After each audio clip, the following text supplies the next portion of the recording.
শিক্ষার্থীরা দেখো, আজকে আমরা 160 দশমিক থেকে আমরা হেক্সাডেসিমেলে রূপান্তর করব। আমরা জানি দশমিক থেকে যে কোনো সংখ্যা পদ্ধতিতে নিয়ে যায় না কেন, সেই সংখ্যা পদ্ধতিতে নিয়ে যাব সেই সংখ্যা পদ্ধতির বেস দ্বারা পূর্ণ সংখ্যার ক্ষেত্রে ভাগ করব আর দশমিক সংখ্যার ক্ষেত্রে গুণ করব। যেহেতু আমাদের এটা পূর্ণ সংখ্যা, তাহলে আমরা ভাগ করব।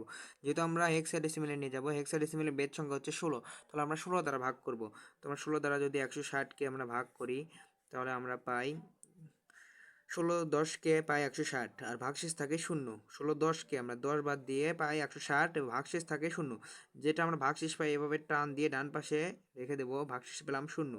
আমরা যতক্ষণ পর্যন্ত এবারে 0 আসবে ততক্ষণ পর্যন্ত আমরা ভাগ করতে থাকবো। বাইনারি, অক্টাল, হেক্সাডেসিমাল সব নির্ণয়ের একই সূত্রই। তো আমরা আবার 16 দ্বারা ভাগ করব। যেহেতু আমাদের 10 ছোট 16 বড়, তাই এখানে আমরা 16 শূন্যকে 0 দেবো আর এই 10টা ওই পাশে পার করে দেবো। তো 10টা এই পাশে আমরা পার করে দিলাম। যেহেতু আমাদের এখন 0 এসেছে, তাই আমাদের উত্তর এই ডান পাশের এগুলো নিচ থেকে উপরের দিকে এগুলো হচ্ছে উত্তর।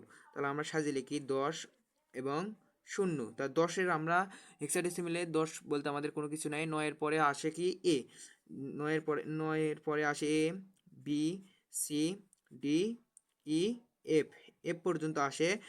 এ মানে হচ্ছে 10, তাই যেহেতু আমাদের এখানে 10 পেয়েছি, এখানে লিখবো এ আর এখানে পেয়েছি 0, এ 0। এটাই হচ্ছে হেক্সাডেসিমেল উত্তর।